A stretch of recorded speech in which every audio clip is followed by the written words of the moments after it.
If any of you watched my second video about the GoPro, not GoPro, the GoPlus float tube, the second clip in there, I had of me walking down this path, and I put at the end of that I was going to build a trailer for that thing. I was backpacking it with those straps, which wasn't bad, but I decided I wanted to make a trailer because there are a couple of places that are a pretty good hike that I'm going to go fishing to, and carrying that backpack and rods and a cooler and everything else was not the most pleasant thing I've ever done. But a lot of people, when I've done things before, have wanted me to tell them what, give them a materials list, and I never had one, but for this I'm going to do it. I have 4 of these flat corners, they're called, 4 T-plates, both of those were 3-inch. I have some wood screws, number 6 3/4 inch, 100 in a pack, way more than I needed. I have a bike screw. This is to hold that strap on the float tube. And I have 2 1/4 inch by 2 inch screw eyes. I'm going to use this for a bungee cord. And I've cut 2 9-inch pieces of PVC. And does it say on here? I think this is it's 1.5 inch, I think. But anyway, the reason I made these 9 inches, about 9 inches a piece, is because I had a piece that was 18 inches long and I just cut it in half. So that's what I'm going to use. So let's get to putting this together. A lot of times, lumber gives you just a little bit extra on one out of square end, but these 2x2x8s aren't. They're actually a little bit short, so instead of cutting these 4 feet, 4 of them 4 feet, I'm going to cut these 47 7/8. So I should be able to get 4 47 7/8 out of this. And so you can see that's the maximum I'm getting out of this second cut, because you also have to count your saw blade curve. So I'm getting 2 out of each one of these at 47 7/8. So this is the way I'm using these metal corners. One's toward the outside, one inside. This is going to help me keep this square, and I'm talking about 90-degree corners. In case anyone was wondering, these are going to be the wheels. I have these, why not use them? I just measured this from here to here, and it's 13 1/4 inches. So that's where I'm going to put one of the cross members to hold this. This is where these T-plates come in on both sides. Now, the way I have this set up, the wheels are going to be right at the rear. I debated putting the wheels further ahead, but this thing just isn't going to be that heavy. It's not going to be carrying that much of a load. We're not talking about hauling around concrete block here or bags of cement or something. Everything I'm going to be hauling is going to be really light, so I'm just going to put the wheels to the rear. And later on, I'm going to have some space up here that I might put some wire screen or something like that to add for some storage. Now I want to show you a mistake I made. These flat corners, the first thing I picked up at the store says you get a 6 by 3/4 inch screw with these things.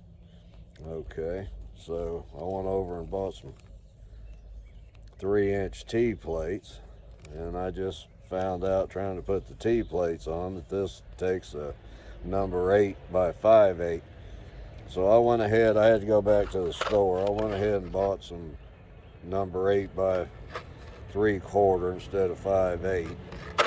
And I bought some of these corner braces to use for the handle on this thing. But anyway, when you go to buy some of these kind of things, I don't know why the same 3-inch, I don't know why they take a different kind of screw, but they do. So anyway, I had to go buy a few more screws. I don't mind having more screws because I'm always doing something to mess with screws. But anyway, I just thought I'd let you know that. Okay, I have moved right along with this. I've put everything together. I have these wheels on here. And like I said, I'm doing this so that I can take it apart. But I'm using real heavy zip ties here. And I've got that pulled down really tight. This is a handle. I ran this all the way through. Now I still need to cut that off. I'm going to make it about 7 feet long. That way I can slide it into the back of my town and country. And I had to put these blocks on here. These are a little under 6 inches to raise the wheels up so that they would go over this handle. So I'm going to flip this over and show the other side.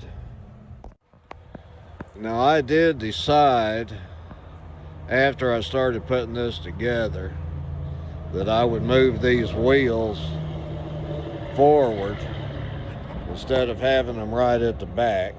This is going to help, you know, if you understand the old fulcrum and lever thing, this is going to help with that, even though this is a very light load. So this is all the corner brackets.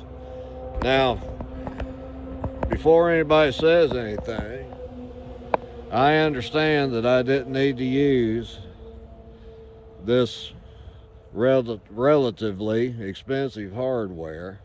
I could have driven screws in here and blah blah blah, but I wanted this to where I could be able to take it apart and put it back together, and I thought this was the best way to do it.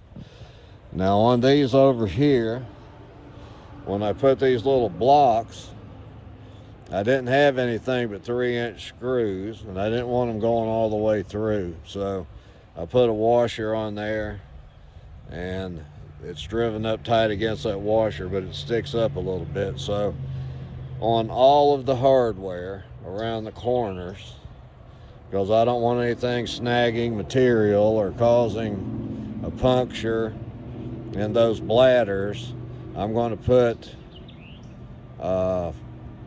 duct tape over all these places here to smooth all that out. So I'm going to load this up in a little while and we'll see how it does. The only thing that I'm worrying about is the width of the wheels. So there's quite a bit of space from the edge of that wheel to the edge of this over here, and it's that way, you know, on both sides. So I'll have to try that out after I get it loaded. Okay, so I'm moving right along here. Add another 15 bucks to that total, which brings me up to like $65, but I went and bought some PVC so that I could make something to hold my paddle. There that is. And I wanted these and needed these pieces of PVC to be longer so that I could go across here. I was going to mount these on the outside, the rod holders, but there are 3 reasons I decided not to do that. Reason number 1 is it wouldn't fit in my car. Reason number 2 is that it wouldn't fit in my car. And reason number 3 is that I didn't want the reels catching on branches or tree limbs or whatever as I was trying to go down a path. So just FYI, and I'll throw a picture up here, I cut this PVC out with two different multi-tool blades, and it was real easy. There was nothing to it. So now I'm ready to load the float tube on here and put that bicycle hanger up there so that I can hang the float tube on it.